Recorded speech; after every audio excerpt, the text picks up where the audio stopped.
Yes, good morning to all the students.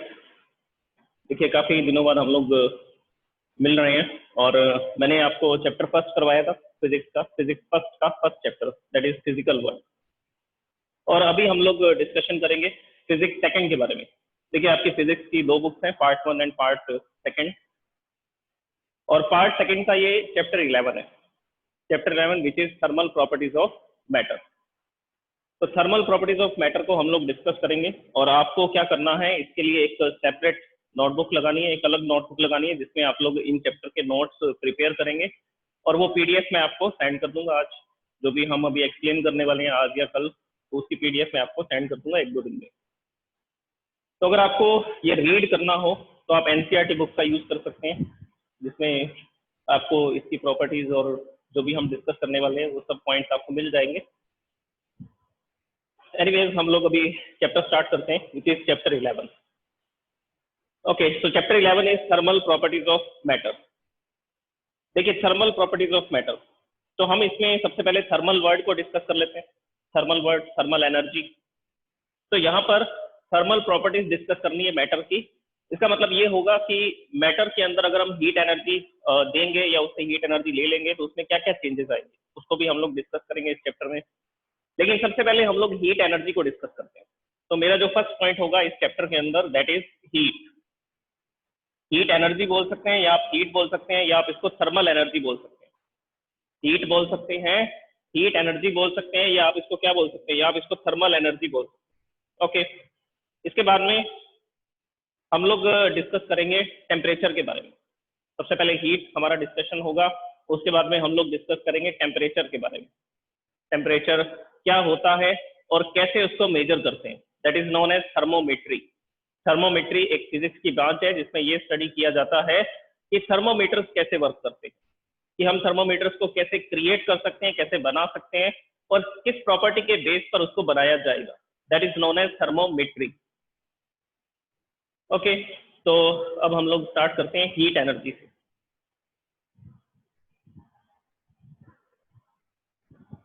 तो देखिए heat energy क्या होती है। Heat energy is the form of energy. Heat is the form of energy which produces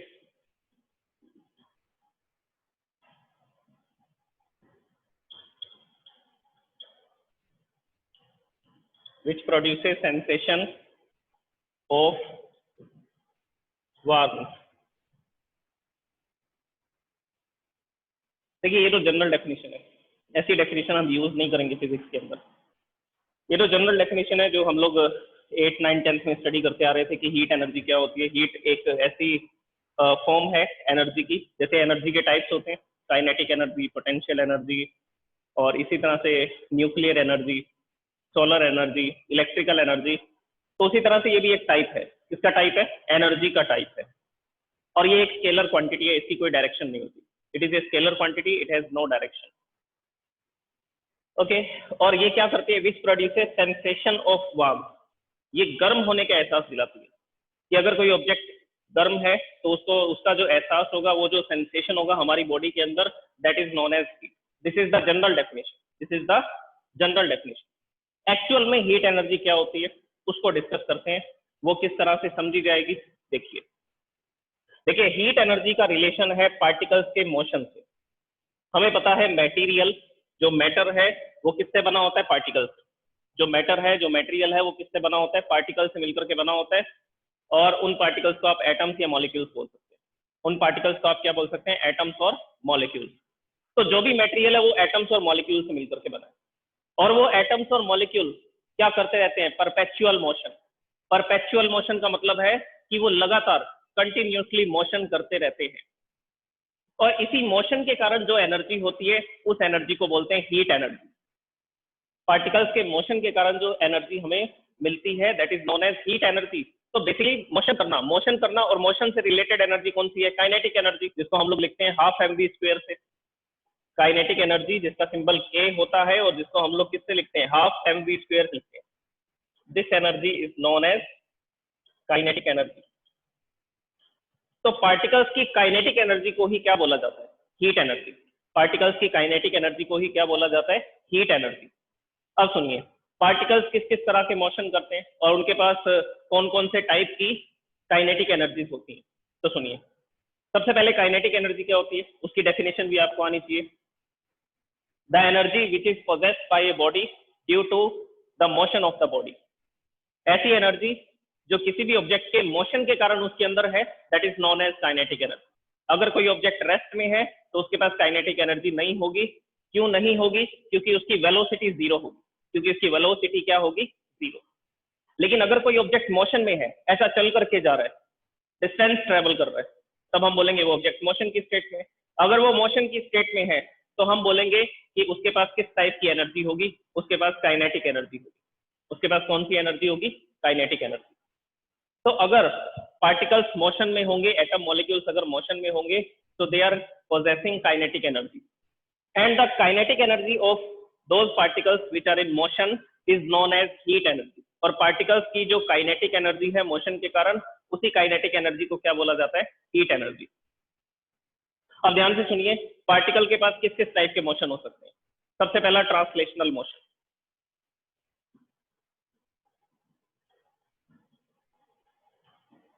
first one is translational motion या rectilinear motion भी बोल सकते हैं आप।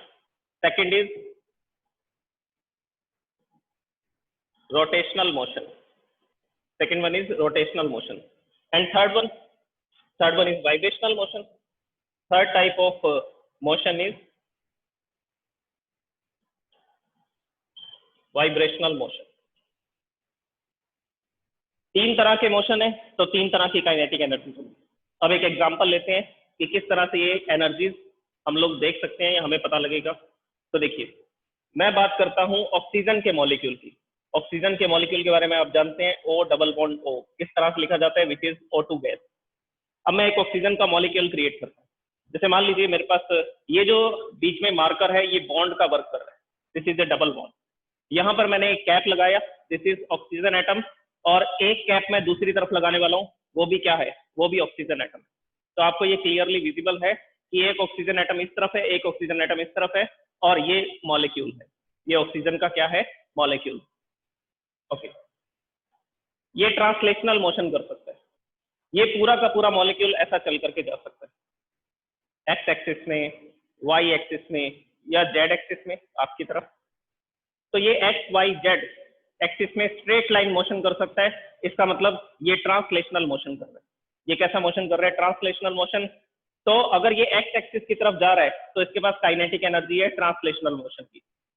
Second, rotational motion. अब देखिए, रोटेशनल मोशन भी कर सकता है। ये इस तरह से भी तो घूम सकता है, ऐसा रोटेट भी तो कर सकता है। और कितनी तरह का रोटेशन करेगा उसको बताता हूं मैं आपको। कितने टाइप का ये क्या करेगा? रोटेशन करेगा। उसके लिए हमें एक्सिस चाहिए होंगे। तीन एक्सिस हम लोग बनाएंगे, x axis, y axis and z axis. ध्यान से देखिए डायग्राम को। This is x axis. यहाँ पर ये जो आपको मार्कर दिख रहा है, इस मार्कर को मैं क्या बोल रहा हूँ? X axis. This pen is the y axis and this third marker is the z axis. तो मैं आपको ये 3D में दिखा रहा हूँ, 3D मोशन है। ओके, अब ध्यान से देखिए, ये जेड एक्सिस वाला मार्कर आपको नहीं दिखाई दे रहा होगा, इसका सिर्फ आपको डॉट दिखेगा। इसके बाद में this is x axis, this is y axis. अब ये ऑक्सीजन का मॉलिक्यूल है, ये ऑक्सीजन का मॉलिक्यूल इस डायरेक्शन में जा रहा है, तो हमने बोला it is moving along the x axis in the straight line motion. ये स्ट्रेट लाइन मोशन कर रहा है, ट्रांसलेशनल मोशन है। एक मॉलिक्यूल ऐसा ऊपर की तरफ जा रहा है, it is moving along y axis, और एक मॉलिक्यूल ऐसा आपकी तरफ आ रहा है, it is moving along z axis. So this is the 3D motion, x y and z. तो इधर अगर अकेले एक्स एक्सिस में जा रहा है 1D मोशन, अगर अकेले वाई एक्सिस पे जा रहा है 1D मोशन, अकेले जेड एक्सिस पे जा रहा है 1D मोशन। लेकिन अगर ऐसा जा रहा है तो एक्स एक्सिस में भी इसकी पोजीशन चेंज हो रही है, वाई एक्सिस में भी पोजीशन चेंज हो रही है, दैट इज 2D मोशन। और अगर ऐसा जा रहा है तो 3D मोशन, एक्स एक्सिस में भी पोजीशन चेंज, वाई में भी और जेड में भी। तो ये ऐसा मूव कर रहा है। ये सारे ट्रांसलेशनल मोशन है। ये सारे कैसे मोशन है? ट्रांसलेशन। आपको दिख रहा है ये ऐसा सीधा सीधा चल करके जा रहा है, स्ट्रेट लाइन में मोशन कर रहा है, दैट इज ट्रांसलेशनल मोशन। अब रोटेशनल मोशन की बात सुनिए। ये एक्स एक्सिस है, अलोंग एक्स एक्सिस ये इस तरह कैसा भी रोटेट कर सकता है, अपनी एक्सिस पे रोटेट कर रहा है। This is the rotational along x axis. This is rotation along z axis. देखिए, ये जेड एक्सिस के अलोंग क्या कर रहा है? ऐसा रोटेट कर रहा है। और sorry it is y axis. तो वाई एक्सिस के अलोंग क्या कर रहा है, ये ऐसा रोटेशनल मोशन कर रहा है, और ये अलोंग जेड एक्सिस। तो एक्स एक्सिस पर भी ये रोटेट कर सकता है, वाई एक्सिस पर भी रोटेट कर सकता है, और जेड एक्सिस के अलोंग भी क्या कर सकता है, रोटेट कर सकता है। तो इसके पास रोटेशनल मोशन भी हो सकता है। तो इसके पास क्या हो सकता है, इस मॉलिक्यूल के पास रोटेशनल मोशन भी हो सकता है, और रोटेशनल मोशन है तो वो भी एक तरह का मोशन है, और इस मोशन के कारण इसके पास क्या होगी, काइनेटिक एनर्जी। तो इसके पास ट्रांसलेशनल मोशन की भी काइनेटिक एनर्जी है, इसके पास रोटेशनल मोशन की भी क्या है, ऐसा रोटेट भी कर रहा है ये हमारे आसपास जो ऑक्सीजन के मॉलिक्यूल है, तो इसके पास रोटेशनल मोशन की भी काइनेटिक एनर्जी। इसके साथ साथ ये वाइब्रेशन भी कर सकते हैं, ये अपनी जगह पर ऐसा वाइब्रेट भी करता रहेगा, रोटेशन भी करेगा, ट्रांसलेशनल मोशन भी करेगा, तीनों तरह के मोशन करेगा। तो इसके पास 3 तरह की काइनेटिक एनर्जी होगी। और ये जो 3 टाइप्स की काइनेटिक एनर्जी है, ये जो 3 टाइप्स की काइनेटिक एनर्जी है, it is responsible for the heat energy. यही रिस्पॉन्सिबल है किसके लिए, हीट एनर्जी के लिए। अगर ये मोशन में है, 3 तरह के मोशन कर रहा है, तो 3 तरह की काइनेटिक एनर्जी है, और जितने भी तरह की इसके पास काइनेटिक एनर्जी है, जितने भी तरह की इसके पास काइनेटिक एनर्जी है, उसके लिए हम एक वर्ड यूज करने वाले हैं, total kinetic energy. Total kinetic energy. तो टोटल काइनेटिक एनर्जी को ही क्या बोला जाता है, हीट एनर्जी बोला जाता है। टोटल काइनेटिक एनर्जी को ही क्या बोला जाता है, हीट एनर्जी। और पोटेंशियल एनर्जी, अब देखिए मेरे पास एक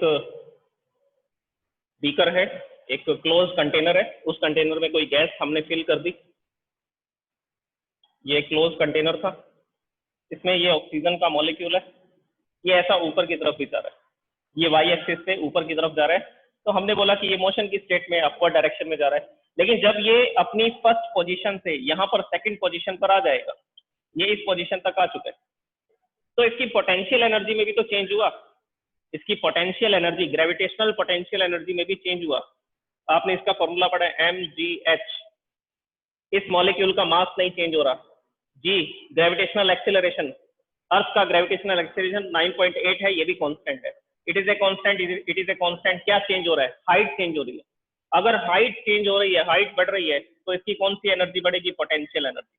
और पोटेंशियल एनर्जी का हीट एनर्जी से कोई रिलेशन नहीं है, पोटेंशियल एनर्जी का हीट एनर्जी से कोई रिलेशन नहीं। जो भी हीट एनर्जी है किसी भी ऑब्जेक्ट की, किसी भी बॉडी की, वो किसके कारण से है, उसके पार्टिकल्स के मोशन के कारण, उसके पार्टिकल्स के मोशन के कारण से है। और वो सारे के सारे पार्टिकल डिफरेंट डिफरेंट टाइप की मोशन रिप्रेजेंट कर रहे हैं, और डिफरेंट डिफरेंट टाइप के मोशन की वजह से उनके पास डिफरेंट डिफरेंट टाइप की काइनेटिक एनर्जीज है, और उन सब काइनेटिक एनर्जीज का जो टोटल है उसी को क्या बोला जा रहा है, हीट एनर्जी। उसको क्या बोला जा रहा है, हीट एनर्जी। अब और सुनिए, जैसे कि मान लीजिए हम लोग एक चिल्ड वाटर था, 0 डिग्री सेल्सियस पर वाटर है, आपने जैसे ही उसमें हाथ डाला, आपने बोला ये तो बड़ा ठंडा है। या एक दूसरा एग्जांपल भी ले सकते हैं, 100 डिग्री सेल्सियस पर हमने वाटर को गर्म कर रखा है, 100 डिग्री सेल्सियस का वाटर है, जैसे ही उसमें हाथ को डालते हैं तो हमें गर्म फील होता है। उसका रीजन क्या है, उसका रीजन ये है कि उसमें जो वाटर के पार्टिकल्स हैं वो हाई वेलोसिटी से मूव कर रहे हैं। मैंने अभी बोला ना, हीट एनर्जी किससे रिलेटेड है, heat energy is related to the motion of the particles, motion of particles of matter. Motion से रिलेटेड है, या इसके लिए आप ये वर्ड यूज कर सकते हैं, it is related to the kinetic energies of particles, it is related to the kinetic energies of particles. अब अगर आपने वाटर को 100 डिग्री सेल्सियस पर गर्म कर रखा है, तो उसमें जो पार्टिकल्स हैं वो हाई वेलोसिटी से मूव कर रहे हैं, तो जैसे ही आप गर्म पानी में हाथ डालते हैं वो पार्टिकल आकर के आपसे ऐसा टकराता है, और जैसे ही टकराता है आप बोलते हैं ये तो बड़ा गर्म है। अब ऐसा क्या हुआ कोलिजन में कि आपको ये गर्म फील हुआ, तो आंसर है कि ये पार्टिकल हाई वेलोसिटी से हाई काइनेटिक एनर्जी से मूव कर रहा था, तो जैसे ही आकर के आपके हाथ से टकराता है अपनी एनर्जी को आपके हाथ में ट्रांसफर कर देता है। इसकी जो काइनेटिक एनर्जी है वो आपके हाथ में ट्रांसफर हो जाती है, यहाँ के पार्टिकल्स वाइब्रेशन करना शुरू कर देते हैं, और हमें फील होता है कि ये बहुत ही क्या है, हॉट है, ये गर्म है। तो इस तरह से हमें सेंसेशन होती है किसी भी ऑब्जेक्ट के गर्म होने की या ठंडा होने की। अब ठंडा होने की बात कर रहे हैं तो सुनिए क्या होगा। देखिए रेज हैंड कीजिए अगर आपको ये समझ आ गया कि मैंने अभी बताया कि 100 डिग्री सेल्सियस के वाटर में अगर हम अपने हैंड को उसके अंदर डाल रहे हैं तो क्या होता है, पार्टिकल्स आकर के कोलाइड करते हैं हमारे हाथ से, और उस कोलिजन में उस पार्टिकल की जो काइनेटिक एनर्जी थी, आपने वो law of conservation of momentum पढ़ा होगा 9th क्लास में, उसमें यही तो बताया जाता था कि पार्टिकल जब आकर के कोलाइड करते हैं तो मोमेंटम ट्रांसफर हो जाता है, जो एनर्जी है वो ट्रांसफर हो जाती है, लेकिन डिस्ट्रॉय नहीं होती। तो इसके पास जो काइनेटिक एनर्जी थी, जब ये ऐसा आकर के टकराया तो अपनी एनर्जी को हमारे हाथ में ट्रांसफर कर दिया। और हमारे हाथ में भी तो क्या है, पार्टिकल्स ही तो हैं, पार्टिकल्स ही तो बना है ये मटेरियल, तो ये पार्टिकल्स भी तो मोशन में आ जाते हैं। तो इसकी काइनेटिक एनर्जी से हमारे हाथ के पार्टिकल्स की काइनेटिक एनर्जी बढ़ गई, तो हमें फील हुआ कि ये तो गर्म था वाटर। अब ठंडे पानी में हाथ डालेंगे तो क्या होगा, तो ठंडा फील होगा, कोल्डनेस फील होगी। उसका रीजन क्या है, उसका रीजन क्या है, उसका रीजन सुनिए। अच्छा, कोई बता सकते हैं मेरे को उसका रीजन क्या होगा? अगर हम कोल्ड वाटर में अपने हाथ को डालेंगे तो हमें वो ठंडा क्यों महसूस होगा? Please raise hand if you want to give answer. Yes, Divya Singh ने भी बहुत अच्छी कोशिश की बताने के लिए, और तन्मय खत्री ने भी बताया, वेरी गुड स्टूडेंट। अब सुनिए, मैंने एक क्वेश्चन दिया कि अगर हम कोल्ड चिल्ड वाटर में अपने हैंड को डालेंगे तो कोल्डनेस क्यों फील होगी, उसका रीजन क्या है? उसका रीजन ये है कि 0 डिग्री सेल्सियस पर जो वाटर है, लिक्विड स्टेट में 0 डिग्री सेल्सियस पर जो वाटर है, उसमें जो पार्टिकल्स हैं उनकी काइनेटिक एनर्जी है लो काइनेटिक एनर्जी। उनकी काइनेटिक एनर्जी कैसी है? लो काइनेटिक एनर्जी, बहुत कम काइनेटिक एनर्जी। और हमारा हाथ तो है 37 डिग्री सेल्सियस पर, हमारा बॉडी टेम्परेचर कितना होता है? लगभग 37 डिग्री सेल्सियस होता है। तो 37 डिग्री सेल्सियस अगर हमारे हैंड का टेम्परेचर है तो इनके पार्टिकल्स की एनर्जी ज्यादा होगी। ये फास्ट मूविंग होंगे, वाइब्रेशंस कर रहे होंगे, चल करके जा रहे होंगे, ट्रांसलेशनल मोशन कर रहे होंगे, डिफरेंट डिफरेंट टाइप के मोशंस कर रहे होंगे। इसकी वजह से यहाँ की काइनेटिक एनर्जी थोड़ी ज्यादा है। अब जैसे ही हमने ठंडे पानी में हाथ डाला तो यहाँ के पार्टिकल्स जाकर के वाटर के पार्टिकल से कोलाइड करते हैं, क्योंकि यहाँ पर भी वाइब्रेशन हो रहे हैं, और ये वाइब्रेशन कर रहे हैं। अगर ये पार्टिकल वाइब्रेशन कर रहा है तो ये वाइब्रेट करते करते दूसरे पार्टिकल से भी तो कोलाइड कर सकता है। ये ऐसा वाइब्रेट कर रहा है, वाइब्रेट करते करते इससे कोलाइड किया, तो इसकी काइनेटिक एनर्जी इसमें ट्रांसफर होगी। कॉलिजन में काइनेटिक एनर्जी ट्रांसफर हो सकती है। ओके, तो आपके हाथ की जो एनर्जी थी, हीट एनर्जी, मतलब कि ये जो पार्टिकल्स थे इनकी जो काइनेटिक एनर्जी थी वो ट्रांसफर हो रही है वाटर में। तो आपकी हैंड की एनर्जी कम होती जा रही है। अगर आपके हैंड की काइनेटिक एनर्जी, हीट एनर्जी कम होती जा रही है तो आपको कैसा फील होगा? आपको फील होगी कोल्डनेस, आप फील करेंगे ठंडा। तो दिस इज द फंडा बिहाइंड द हीट एनर्जी। ये मोशन हो सकते हैं पार्टिकल्स के। सॉलिड में कौन कौन से मोशन होंगे? अच्छा, मैं एक क्वेश्चन आपसे पूछ रहा हूँ, सॉलिड के जो पार्टिकल्स हैं उनमें किस टाइप के मोशन है? वो जो पार्टिकल्स हैं वो किस टाइप के मोशन कर रहे हैं? This is vibrational motion. किस टाइप के मोशन कर रहे हैं? तन्मय खत्री, वाइब्रेशनल मोशन है तो हैंड रेज कर दो। अगर सिर्फ वाइब्रेशनल मोशन कर रहे हैं तो हैंड रेज कर दीजिए। यस, यश, दिव्य, तन्मय, पुलकित, आंचल, हकीकत कर रहे हैं, सो रहे हैं क्या? Mister Harsh, Kunal, Nandini, Sakshi, yes yes yes, very good. जो सॉलिड के पार्टिकल्स हैं वो सिर्फ एक ही तरह का मोशन रिप्रेजेंट कर रहे हैं, वाइब्रेशनल मोशन, क्योंकि वो पार्टिकल्स फ्री नहीं है। सॉलिड के अंदर आपने ये पढ़ा होगा कि इसके स्ट्रक्चर में ये पार्टिकल्स होते हैं, और ये जो पार्टिकल्स हैं ये सब अपनी जगह पर रहते हैं और सिर्फ एक ही तरह का मोशन रिप्रेजेंट करते हैं, दैट इज वाइब्रेशनल मोशन। ये अपने प्लेस पर रहते हुए ऐसा वाइब्रेट कर सकते हैं, इस तरह से वाइब्रेशन कर सकते हैं। और ये जो पार्टिकल है, इस पार्टिकल को इसके आसपास के पार्टिकल सभी क्या कर रहे होंगे? अट्रैक्शन फोर्स लगा रहे होंगे। इस वजह से ये पार्टिकल्स ट्रांसलेशनल मोशन और रोटेशनल मोशन नहीं कर सकते। ये सिर्फ किस तरह का मोशन कर सकते हैं? ये सिर्फ वाइब्रेशनल मोशन कर सकते हैं। लिक्विड के अंदर वाइब्रेशनल भी है, रोटेशनल भी है और ट्रांसलेशनल भी हो सकता है। और कैसा मोशन हो सकता है? ट्रांसलेशनल। H2O का जो मॉलिक्यूल है वो इस टाइप का होता है।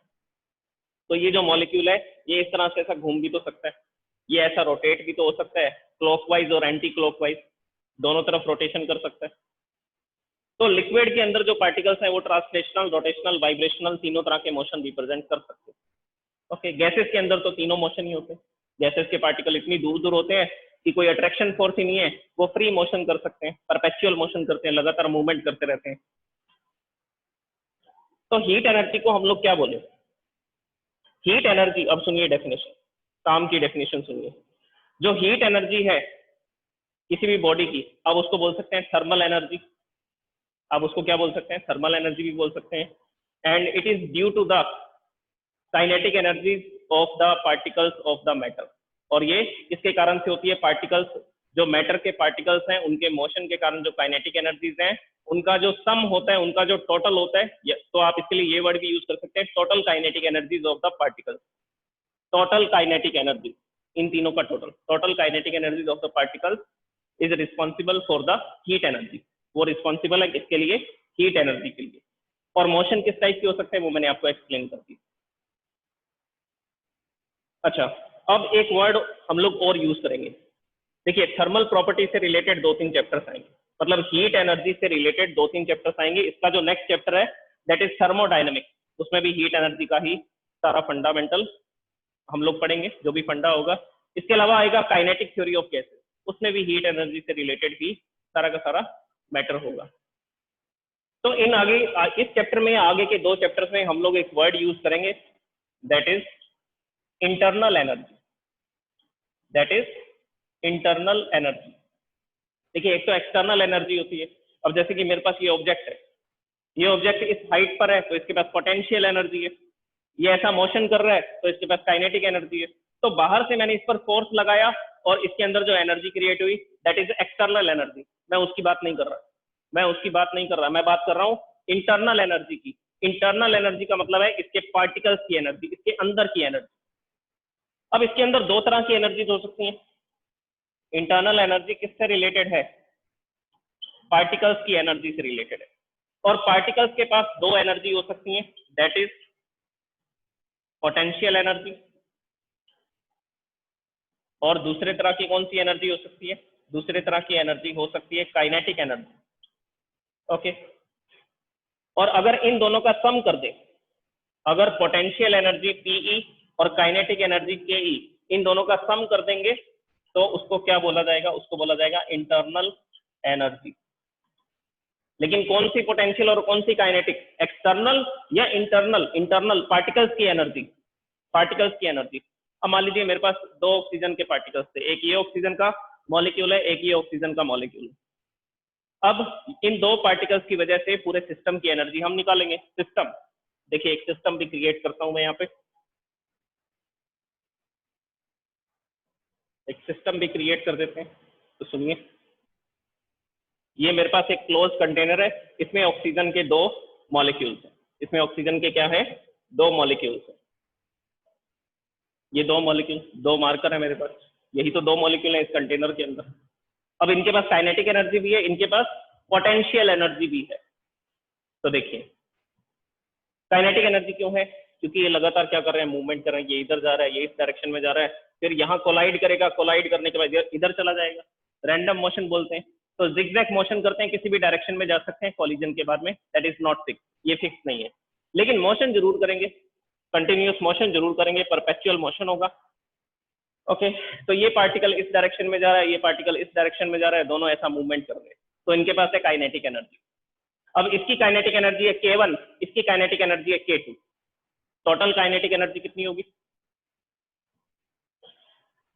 टोटल काइनेटिक एनर्जी, इसको Ke से लिख देता हूं मैं, total kinetic energy K1 plus K2। ये पहला पार्टिकल इधर जा रहा है, दूसरा पार्टिकल इधर जा रहा है, दोनों मोशन में है और दोनों की वेलोसिटीज अलग अलग है, तो दोनों के पास अलग अलग काइनेटिक एनर्जी, इसके पास है K1, इसके पास है K2, तो 2 काइनेटिक एनर्जी होगी। इसी तरह से अब आप बताएंगे टोटल पोटेंशियल एनर्जी। ये सरफेस से इतनी हाइट पर है और ये इतनी हाइट पर है, तो दोनों की हाइट अलग है। अगर दोनों की हाइट अलग है तो पोटेंशियल एनर्जी भी तो अलग होगी। फॉर्मूला क्या है? mgh। अगर h अलग है तो पोटेंशियल एनर्जी भी अलग होगी। तो यहाँ पर ये जो पार्टिकल था इसकी पोटेंशियल एनर्जी है P1, दूसरे की पोटेंशियल एनर्जी है P2। अब मैं आपसे बोलता हूँ टोटल इंटरनल एनर्जी बताइए, तो आप क्या बोलेंगे? सर ये जो पार्टिकल्स थे इनकी जितनी भी काइनेटिक एनर्जी थी, तो उसके लिए वर्ड यूज करेंगे टोटल काइनेटिक एनर्जी। सर इस सिस्टम में जितने भी पार्टिकल्स थे उनकी जितनी भी पोटेंशियल एनर्जी थी that is total potential energy. तो total kinetic energy, total potential energy, इन दोनों का जो सम होगा it is known as internal energy. It is known as internal energy. तो इस रूम के अंदर अगर ऑक्सीजन के 2 मॉलिक्यूल्स हैं, 2 पार्टिकल्स हैं, वो रैंडम मोशन कर रहे हैं और उन दोनों की हाइट अलग अलग है, तो उनके पास पोटेंशियल एनर्जी अलग है और उनकी काइनेटिक एनर्जी भी अलग है।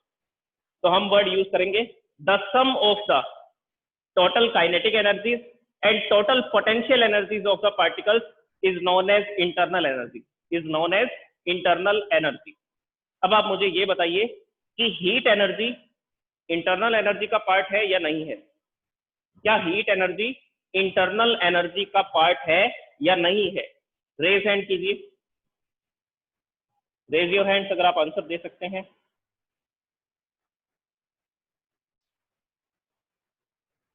Yes Tanmay, mister Tanmay, Yash, Aanchal, yes miss Aanchal. Sir, please explain translational energy again. Translational का मतलब है motion in a straight line. Translational motion का मतलब क्या है? Motion in a straight line. अगर ऑब्जेक्ट ऐसा सीधा जा रहा है तो इसके पास कुछ काइनेटिक एनर्जी होगी, उसको बोलेंगे ट्रांसलेशनल काइनेटिक एनर्जी। आपको ट्रांसलेशनल मोशन समझना है या ट्रांसलेशनल काइनेटिक एनर्जी समझनी है? Translational kinetic energy. ओके, तो सुनिए,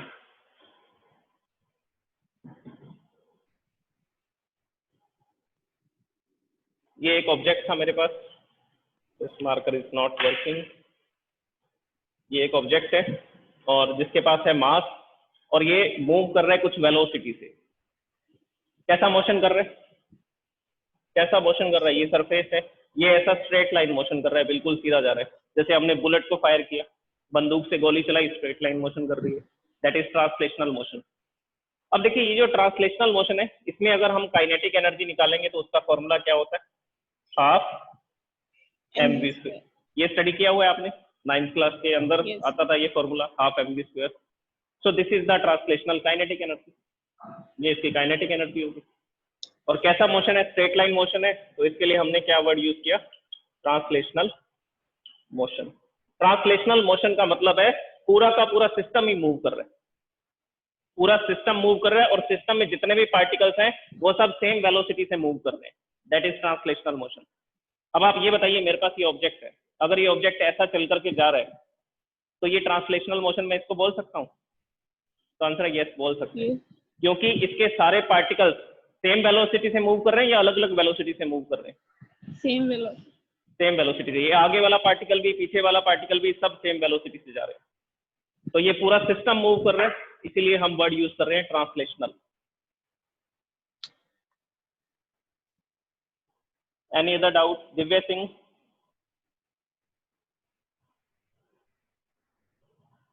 Okay, thank you so much. Bye bye students, take care, stay home, stay safe.